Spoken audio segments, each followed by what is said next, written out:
கிறிஸ்து இயேசுவில் மிகவும் அதிகமாக நேசிக்கப்படுகின்றவர்களே, மீண்டுமாக இந்த ஆகஸ்ட் மாதம் 28ஆம் நாளிலே உங்களை சந்திப்பதில் மிகுந்த மகிழ்ச்சி அடைகிறோம். இந்த காலை நேர இறை தியானத்தை நாம் ஆரம்பிக்கலாம். முதல் ஆரம்பம் பிதா, குமாரன், பரிசுத்த ஆவியின் திரியேக நாமத்தில் உள்ளது. ஆமேன். கர்த்தரை நோக்கி ஜெபம் செய்வோம். மகா இரக்கமும் கிருபை நிறைந்த நல்லாண்டவரே, என் ராஜாதி ராஜாவே, கர்த்தாதி கர்த்தா, இந்த ஆசீர்வதிக்கப்பட்ட மனமகிழ்வான இறைவா காலை வேளைக்காக நன்றி செலுத்துகின்றோம். கடந்து போன பகல் வேலை முழுவதும் கிருபையா எங்களை ஆண்டவரே காத்தீர். இரவில் எங்களோடு கூட இருந்தீர். எங்கள் பணிகளையும் பயணங்களையும் ஆசீர்வதித்தீர். இதோ இந்த புதிய நாளை எங்களுக்கு ஆசீர்வாதமாய் தந்திருக்கிறீர். இந்த காலை வேளையிலே உங்களுடைய வார்த்தையோடு இந்த நாளை ஆரம்பிக்கிறோம். ராஜா, எங்களை ஆசீர்வதிங்க, எங்கள் தேவைகளை சந்திங்க. இதை கேட்டு பயன்பெறுகிற எல்லா மக்களையும் கர்த்தரை சந்திக்க வேண்டுமா ஜெபிக்கிறோம். இந்த நாளின் இறை செய்தி, பாடல் வேலை, ஜெப வேலை எங்களுக்கு ஆசீர்வதித்தார்.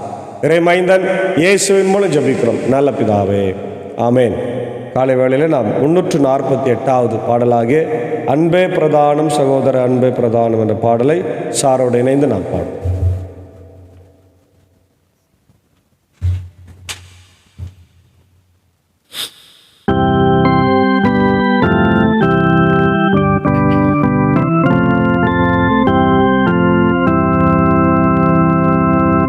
அன்பே பிரதானம் சகோதர அன்பே பிரதானம், அன்பே பிரதானம் சகோதர அன்பே பிரதானம். பண்பொரு ஞானம் பரம நம்பிக்கை இன்ப விசுவாசம் இவைகளிலெல்லாம், பண்பொரு ஞானம் பரம நம்பிக்கை இன்ப விசுவாசம் இவைகளிலெல்லாம், அன்பே பிரதானம் சகோதர அன்பே பிரதானம்.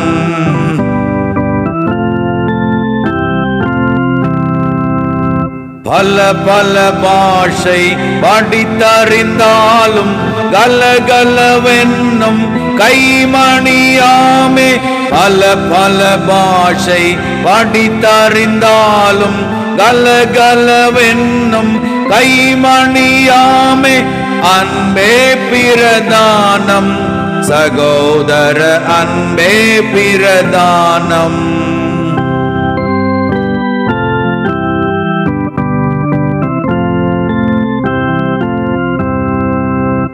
என் பொருள் யாவும் ஈந்தளித்தாலும் அன்பில்லையானால் அதிர்பயனில்லை, என் பொருள் யாவும் ஈந்தளித்தாலும் அன்பில்லையானால் அதிர்பயனில்லை, அன்பே பிரதானம் சகோதர அன்பே பிரதானம்.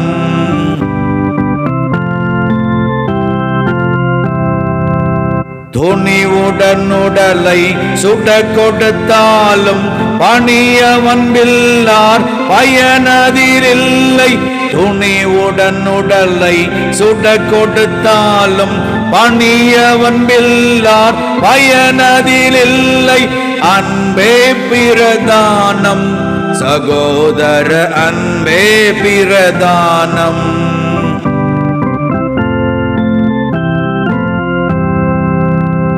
சாந்தமும் தயவும் சகல நற்குணமும் போந்த சத்தியமும் பொறுமையும் உள்ள, சாந்தமும் தயவும் சகல நற்குணமும் போந்த சத்தியமும் பொறுமையும் உள்ள, அன்பே பிரதானம் சகோதர அன்பே பிரதானம்.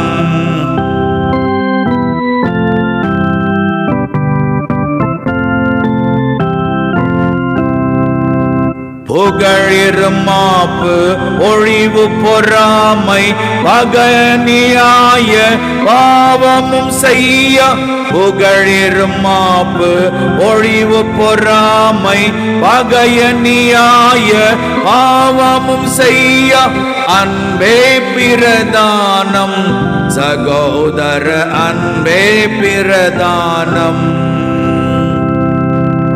சினமடையாது தீங்கும் முன்னாது, தினமழியாது தீமை செய்யாது. சினமடையாது தீங்கும் முன்னாது, தினமழியாது தீமை செய்யாது. அன்பே பிரதானம் சகோதர, அன்பே பிரதானம். சகலமும் தாங்கும் சகலமும் நம்பும், மிகைப்படவென்றும் மேன்மை பெற்றோங்கும். சகலமும் தாங்கும் சகலமும் நம்பும், மிகைப்படவென்றும் மேன்மை பெற்றோங்கும். அன்பே பிரதானம் சகோதர, அன்பே பிரதானம். அன்பே பிரதானம் சகோதர, அன்பே பிரதானம்.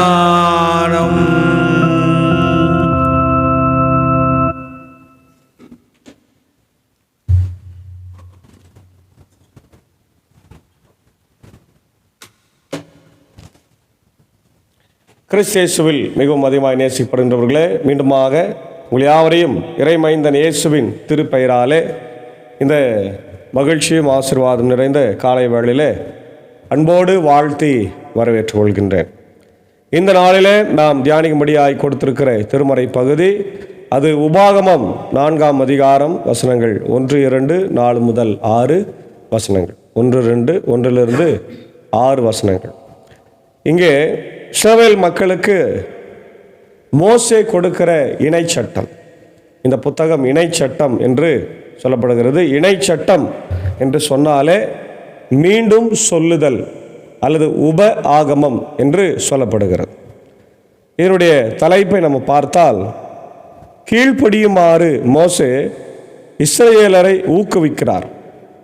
கீழ்ப்படியுமாறு மோசே இஸ்ரவேலரை ஊக்குவித்தல் அல்லது hearing and doing God's word, hearing and doing God's word என்று சொல்லப்படுகிறது. கடவுளுடைய வார்த்தையை கேட்பதும் அதை செய்வதுமே என்று சொல்லப்பட்டிருக்கிறார். அன்பானவர்களே, இது மோசேனுடைய கடைசி பேருரை என்று சொல்லப்படுகிறது. இந்த வசனத்தை எல்லாம் கடைசியாக அவர் கானானுக்குள் இஸ்ரவேலர்கள் போகிறதுக்கு முன்னாடி அவர் சொல்கிறார். அதாவது தன்னுடைய பணிக்காலம், தன்னுடைய ஊழியம் நிறைவேறி முடிகிறது, அவருடைய காலம் முடிகிறது, அவர் இறக்க போகிறார். அதற்கு முன்பாக அவர் இதையெல்லாம் சொல்கிறார். இப்பொழுது இஸ்ரவேலரே கேளுங்கள், நான் உங்களுக்கு கற்றுத்தரும் நியமங்கள் முறைமைகளின்படி ஒழுகுங்கள்.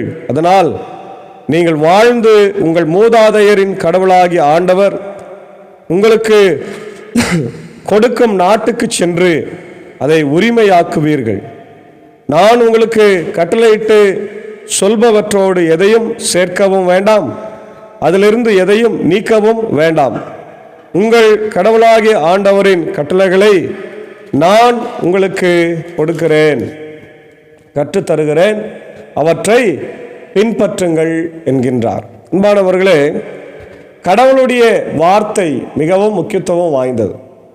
கடவுளுடைய வார்த்தை வல்லமை உள்ளது. அதை நீங்கள் போகிற இடத்துல உடைய வாழ்க்கையில் நீங்கள் பின்பற்ற வேண்டும், அதை கேட்க வேண்டும், அதை படிக்க வேண்டும், அதை செயல்பாட்டிற்கு கொண்டு வர வேண்டும் என்று மோசே தன்னுடைய மக்களுக்கு சொல்கிறார். இவ்வளோ நாள் வழி நடத்தின அந்த மக்களுக்கு சொல்கிறார். ஏன்னா அந்த மக்கள் சாதாரண மக்கள் எல்லாம் வணங்கா கழுத்துள்ள மக்கள், கீழ்ப்படியாதவர்கள், மோசேயவே எதிர்த்து பேசினவங்க, கடவுளை எதிர்த்து பேசி நிறைய முறை பனிஷ்மெண்ட் வாங்கினவங்க. ஆகவே மோசே சொல்கிறாரு, நீங்கள் போய் உங்கள் தேசத்தில் இந்த வார்த்தைகளுக்கு கீழ்ப்படிந்தீங்கன்னா உங்களுக்கு பெரிய ஆசீர்வாதம் இருக்கிறது அப்படின்றார். அப்போது கடவுளுடைய வார்த்தையை நாம் முதல்ல கேட்க வேண்டும். ஹியரிங் காட்ஸ் வேர்ட், இல்லையா? அன்பானவர்களே, இன்றைக்கு நம்ம பார்க்கிறோம் திருச்சபைகளில், குடும்பங்களில் கேட்பது என்பது மிக மிக குறைவு. கேட்பது என்பது குறைவாக இருக்கிறது, இல்லையா? அதனால்தான் இன்றைக்கு திருக்குறளில் கூட சொல்லியிருக்கார், செவிக்கு உணவில்லாத போது சிறு வயிற்றுக்கு ஈயப்பட வேண்டும் என்று சொல்றார். அப்போ செவிக்கு உணவு வேண்டும். செவி உணவு. ஏன் செவிக்கு உணவு வேண்டும்? கடவுளுடைய வார்த்தை அல்லது ஆலோசனை இல்லையா, அது நமக்கு வேண்டும். அது நமக்கு இருந்தால்தான் நம்முடைய வாழ்க்கை பிரகாசமாகவும் ஆசீர்வாதமாகவும் இருக்கும் என்பதில் எந்த சந்தேகமும் இல்லை.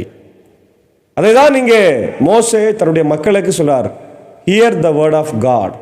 கடவுளுடைய வார்த்தையை கேளுங்கள். அப்போ இன்னைக்கு நிறைய நேரத்தில் நாம் மற்றவர்கள் சொல்லுவதை அல்லது கடவுளுடைய வார்த்தையை கேட்பதே இல்லை. ஆலயத்தில் ஆயர் அவர்கள் பிரசங்கம் பண்ணும்போது கூட நாம் உறங்கி கொண்டு தான் இருக்கிறோம். நிறைய பேர் தூங்குறாங்க.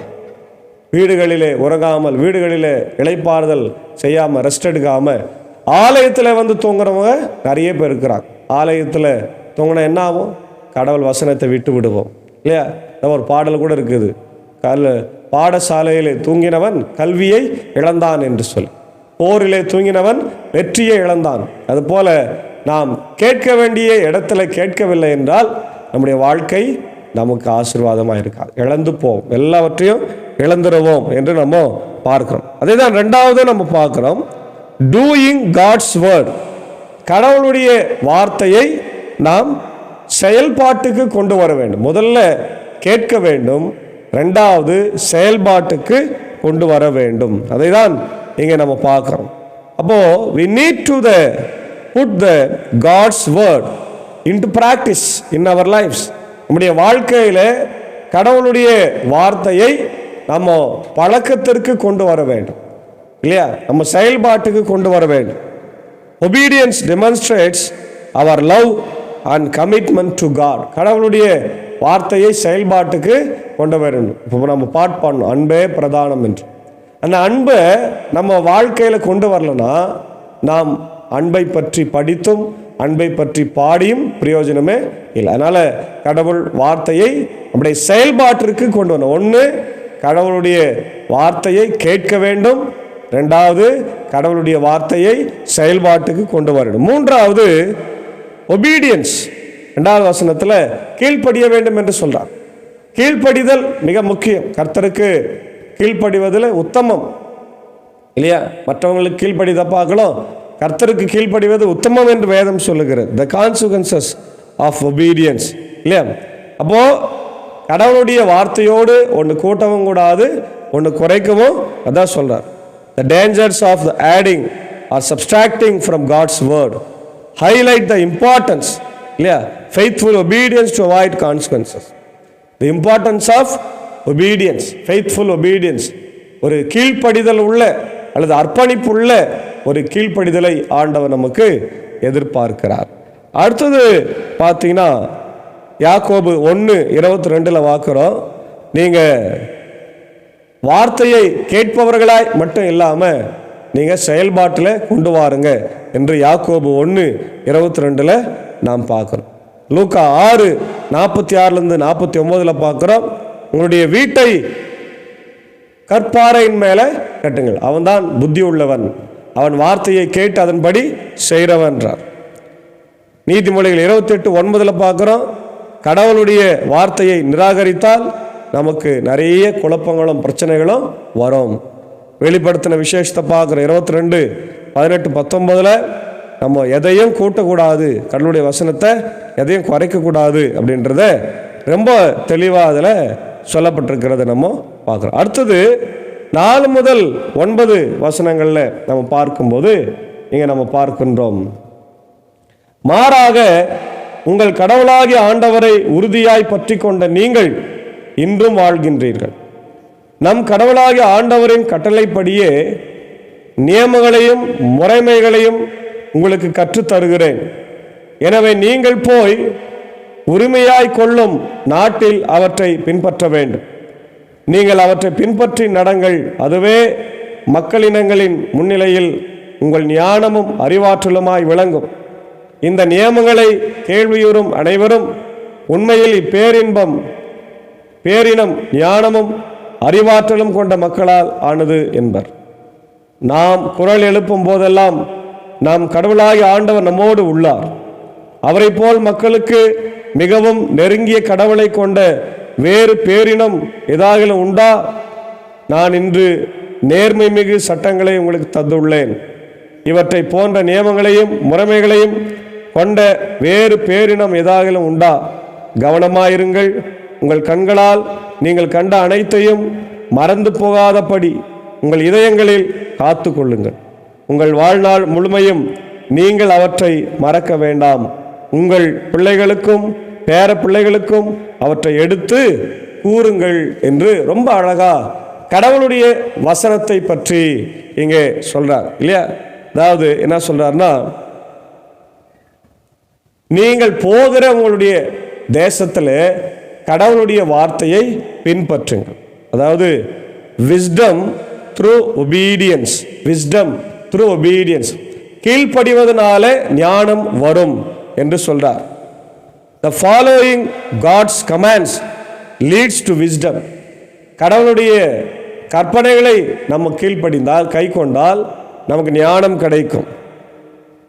The connection between obedience and wisdom இல்லையா? எப்படி கீழ்ப்படிதலுக்கும் ஞானத்திற்கும் சம்பந்தம் இருக்குது. நீ கீழ்ப்படிந்தால் ஞானத்தை பெற்றுக்கொள்ள முடியும். இரண்டாவது, a nation of wisdom 7:8 நாம் பார்க்கிறோம். Israel's obedience will make them a wise nation. இன்னைக்கு கூட பாருங்க, உலகத்தில் இஸ்ரவேல் தேசத்தை போல ஒரு ஞானமுள்ள தேசம் இல்லை. ஆமென், அல்லேலூயா. ஒட்டுமொத்த உலகமே இஸ்ரவேல் தேசத்தை எதிர்க்கிறார்கள். ஆனால் ஒரே ஒரு சின்ன நாடாக இருந்து இதுவரையில் இஸ்ரேல் தோற்று போகவே இல்லை. பிரைஸ் தி லார்ட், அல்லேலூயா. இதுவரையில் தோற்று போகவே இல்லாத ஒரு தேசமாக அது இருக்கிறது. எவ்வளோ போர், எவ்வளோ பிரச்சனை. அந்த தேசத்தில் எல்லாரும் பிஜி ஹோல்டர்ஸ், நிறைய பேர் டாக்டரேட்ஸ், நிறைய பேர் நோபல் பரிசு பெற்றிருக்கிறார்கள். இந்தியா ஒன்று தான் பெற்றிருக்கிறது இல்லையா? ஆனால் இன்னைக்கு பெற்றுக்கொண்டே இருக்கிறார்கள். இந்தியா ஒருவேளை பல பெற்றிருக்கலாம், இப்போ சமீப காலத்தில் எதுவுமே இல்லை. ஆனால் இஸ்ரேல் தேசத்தில் நிறைய நோபல் பரிசுகள் பெறுகிறார்கள். ஞானம் உள்ளவர்கள், கடவுளுடைய வசனத்தை படித்து கேட்டு அறிந்து கொள்கிறவர்கள் ஞானம் உள்ளவர்கள் என்பதை நாம் பார்க்கிறோம். மூன்றாவது, நம்முடைய இருதயத்தை காத்து கொள்ள வேண்டும் இல்லையா? அதான் 9ஆம் வசனத்தில் அவர் சொல்றார், நீங்கள் கவனமாயிருங்கள். உங்கள் கண்களால் நீங்கள் கண்ட அனைத்தையும் மறந்து போகாதபடி உங்கள் இருதயங்களிலே காத்து கொள்ளுங்கள். உங்கள் வாழ்நாள் முழுமையும் நீங்கள் அவற்றை மறக்க வேண்டாம். உங்கள் பிள்ளைகளுக்கும் பேர பிள்ளைகளுக்கும் கற்றுக் கொடுங்கள் இல்லையா? For the importance and significance of wisdom and obedience. We should follow the God's commands to gain wisdom. கடவுளுடைய வார்த்தையை கேட்டு ஞானத்தை பெற வேண்டும். நம்ம ஞானம் உள்ளவர்களா, கீழ்ப்படிதல் உள்ள ஒரு சமூகமாய் இருக்க வேண்டும். நம்முடைய இருதயத்தை காத்து கொள்ள வேண்டும். அதான் சங்கீதம் 111:10 வாசிக்கிறோம். கர்த்தருக்கு பயப்படுவதே ஞானத்தின் ஆரம்பம். The wisdom begins with the fear of the Lord. நீதிமொழிகள் 9:10 வாசிக்கிறோம். Fear of the Lord leads to wisdom. கடவுளுக்கு பயப்படுகிற பயம் ஞானத்திற்கு வழி நடத்தும். யாக்கோபு 1:5 வாசிக்கிறோம், ஞானத்தை கேளுங்கள். மத்தேயு 7:24-25 வாசிக்கிறோம், building on the rock of obedience இல்லையா? கற்பாறையின் மேல கட்டப்பட்ட மக்களாக நாம் இருக்க வேண்டும். அன்பானவர்களே, ஞானம் உள்ளவர்களாக இருக்க வேண்டும் என்றால், நீ போகிற இடமெல்லாம் ஆசீர்வாதமாய் உன்னை எல்லாரும் மெச்சிக்கொள்ள வேண்டும் என்றால் நீ ஒன்றுமே செய்ய தேவையில்ல, கடவுள் வசனத்தை மட்டும் படித்தா போதும். ஹல்லேலூயா, பிரைஸ் தி லார்ட். அதான் அழகாக சொல்கிறாரு, உங்கள் பிள்ளைகளுக்கும் பேர பிள்ளைகளுக்கும் கற்றுக் கொடுங்க. உங்களுடைய வார்த்தையை இன்றைக்கு பிள்ளைகளுக்கும் பேர பிள்ளைகளுக்கும் கற்றுக் கொடுங்க. நம்முடைய மார்ட்டின் லூத்தர் அவர்கள் சிறிய கத்தேகிஸ்மவை எழுதும்போது அதில் மேலே ஒரு தலைப்பு கொடுத்துருக்கிறோம். என்னென்னா, குடும்ப தலைவன் தன் குடும்பத்திற்கு கற்பிக்கிறதாவது. அப்போது குடும்ப தலைவன் என்ன செய்யணும்? தன் மனைவிக்கும் பிள்ளைகளுக்கும் கடவுள் வசனத்தை கற்பிக்க வேண்டும். ஆமென். ஒவ்வொரு நாளும் கற்பனைகளை கற்பிக்க வேண்டும். ஒரு போதகர் ஒருத்தர் இருந்தார், இப்போது அவர் இல்லை. அவர் கண்கடியா இறையல் கல்லூரியில் பேராசிரியராக பணியாற்றி ஓய்வு பெற்று கொஞ்சம் காலத்துக்கு முன்னாடி இறந்து போனார். ரெவரண்ட் ஆண்டர்சன் அப்படின்ற ஒரு ஐயர் பெங்களூர் தேசத்தில் இருந்தார். அவருடைய நிறைய பிள்ளைகள் அவங்களுக்கு 9-8 பிள்ளைகள். 9 பிள்ளைகளையும் இன்றைக்கு ஆயராக்கி இருக்கிறார். 9 பிள்ளைகளையும் ஆயர்களாக இருக்கிறாங்க. அவங்க தங்களுடைய குழந்தை பருவத்தில் ஒவ்வொரு நாள் இரவு சாப்பிட்றதுக்கு முன்னாடி ஆளுக்கு ஒரு வசனத்தை சொன்னதான் சாப்பாடு, அல்லது ஒவ்வொரு நாளும் ஒரு காரியத்தை செய்யணுமா. ஒன்று அப்போஸ்தல விசுவாச பிரமாணத்தை சொல்லணும், பரமண்டல ஜபத்தை சொல்லணும், பாவரிக்கை சொல்லணும், 10 கற்பனைகளை சொல்லணும் இல்லையா. இந்த மாதிரி அவங்க வசனங்களை சொல்லலைன்னா அவங்களுக்கு என்ன இல்லை, சாப்பாடு இல்லை. அதனால தான் இன்றைக்கி பாருங்கள், கடவுளுடைய வசனத்தை கை கொண்ட அவர்கள், படித்த அவர்கள் இன்றைக்கு எல்லாருமே ஆயர்களாக இருக்கிறாங்க. அதில் ஒரு அம்மா வெளிநாட்டில் இருக்கிறாங்க. பல மக்கள் வெளிநாடுகளில் இருக்கிறதையும் பார்க்கும் பேராசிரியர்களாக இருக்கிறாங்க இல்லையா. அப்போது கடவுளுடைய வார்த்தையை படித்து அதை கை கொண்டால் நம்முடைய வாழ்க்கை பெரிய ஆசீர்வாதமாக இருக்கு. அதனால தான் ஆண்டவர் சொன்னார், இஸ்ரவேலே கேள், உன் கடவுளாகிய கர்த்தர் ஒருவரே, அந்த ஒருவர் நான் தான். என் வசனத்தை கேட்டு நான் சொல்லுகிறபடியெல்லாம் நீ செய்தால் நீ சித்தி பெறுவாய், போகவிடமெல்லாம் உடைய வாழ்க்கையில் ஆசீர்வாதம் தங்கும் என்று சொல்லுங்கள். எனவே அப்படிப்பட்ட ஒரு வாழ்க்கையை நம்ம வாழ்ந்து ஆசீர்வாதங்களை பெற்றுக்கொண்டு வார்த்தையை செவி கொடுத்து கேட்டு நாம் கீழ்ப்படிந்து வாழ்வதற்கு கர்த்தர் நமக்கு உதவி செய்வாராக. ஆமேன். ஜெபம் செய்வோம். மகா இரக்கமும் கிருபை நிறைந்த நல்ல ஆண்டவரே, எங்கள் ராஜாதி ராஜாவே, கர்த்தாதி கர்த்தா, இந்த ஆசீர்வதிக்கப்பட்ட மன மகிழ்வான காலை வேளைக்காக ஆண்டவரே நன்றி செலுத்துகிறோம். கடந்து போன இரவு முழுதும் கிருபையாக எங்களை காத்து வழிநடத்தினீர். காலை வேளையிலே ஜீவனோடு எங்களை எழுப்பியிருக்கிறேன். உடைய வார்த்தையின் முக்கியத்துவத்தை அறிந்து கொண்டோம் ஆண்டவரே. உடைய வார்த்தை எங்களுக்கு ஞானத்தை தருகிறது, ஆசீர்வாதத்தை தருகிறது. எப்பொழுது என்றால் நாங்கள் கீழ்ப்படுகிற போது உம்முடைய ஆசீர்வாதங்களை எல்லாம் பெற்றுக்கொள்கிறோம். நாங்கள் எங்கள் வாழ்க்கையில் வசனத்தை கேட்கும்போது, அதை அபியாசிக்கும் போது ஆண்டவரே நாங்கள் உம்முடைய ஆசீர்வாதங்களை பெறுகிறோம். இந்த காலை வேளையில் இந்த வார்த்தைகளை எல்லாம் எங்கள் வாழ்க்கையில் நாங்கள் பின்பற்றி உம்முடைய ஆசீர்வாதங்களை பெற்றுக்கொள்ளும்படி கர்த்தாவே கிருபை தர வேண்டுமாய் கெஞ்சி மன்றாடுகிறோம். இந்த இறை வார்த்தையை கேட்டுக்கொண்டிருக்கிற அகில உலகத்தில் இருக்கிற எல்லா மக்களுக்காக விசேஷமாக நான் ஜெபிக்கிற ராஜா, ஒவ்வொருவரையும் ஒவ்வொரு குடும்பங்களையும் ஆசீர்வதிங்க. இந்த 9ஆம் வசனத்தில் படித்தோம் ஆண்டவரை, நீங்கள் மட்டுமல்ல உங்கள் பிள்ளைகளுக்கும் உங்கள் பேர பிள்ளைகளுக்கும் இந்த வார்த்தையை கடத்துங்கள் என்று சொல்லியிருக்கிறேன். எங்கள் வீடுகளில் இருக்கிற எங்கள் பிள்ளைகளுக்கும் பேர பிள்ளைகளுக்கும் இந்த வசனங்களை கற்பித்து அவர்கள் அதன்படி நடக்க கர்த்தர் கிருபை தர வேண்டும் என்று உம்முடைய பாதத்தில் விழுந்து மன்றாடுகிறோம் ராஜா.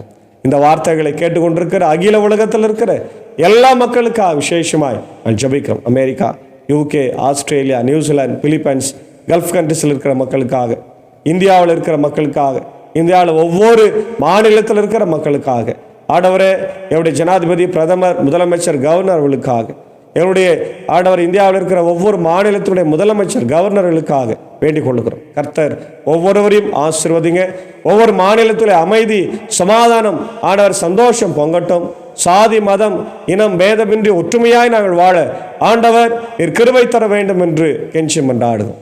இந்த காலை நேரத்தில் ஆண்டவரே, இதோ உக்ரைன் ரஷ்யா போர், இஸ்ரேல் லெபனான் போர், இதெல்லாம் நிற்கட்டும் ராஜா. ஆண்டவர் உலகத்தையே அவங்க அச்சுறுத்தி கொண்டிருக்கிறாங்க.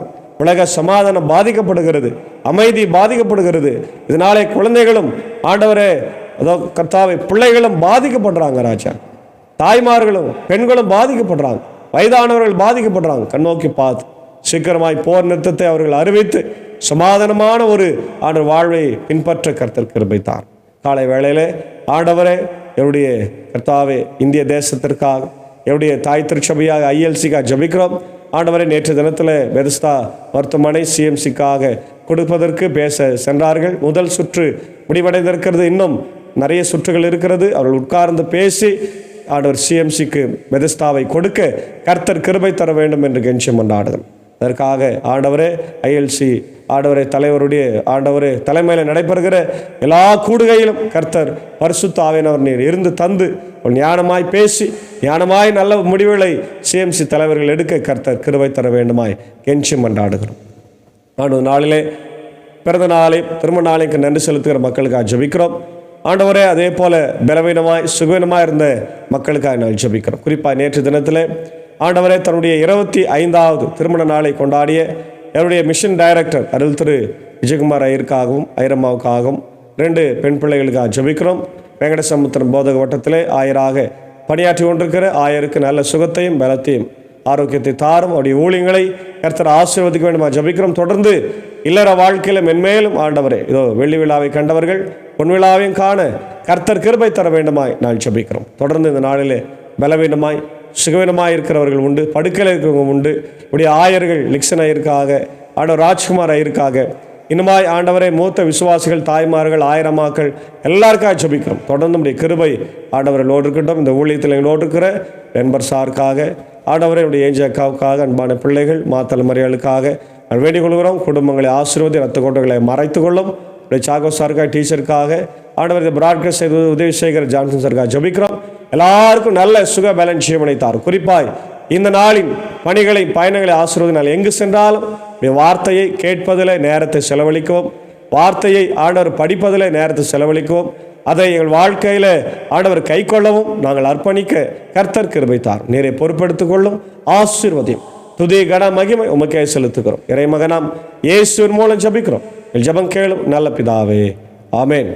நமது ஆண்டவராக இயேசு கிறிஸ்துவின் கிருபை, பிதாவின் அன்பு, பரிசுத்த ஆவியின் ஐக்கியம் இந்த நாளிலே நம் நேரோடு கூட இருப்பதாக. ஆமென்.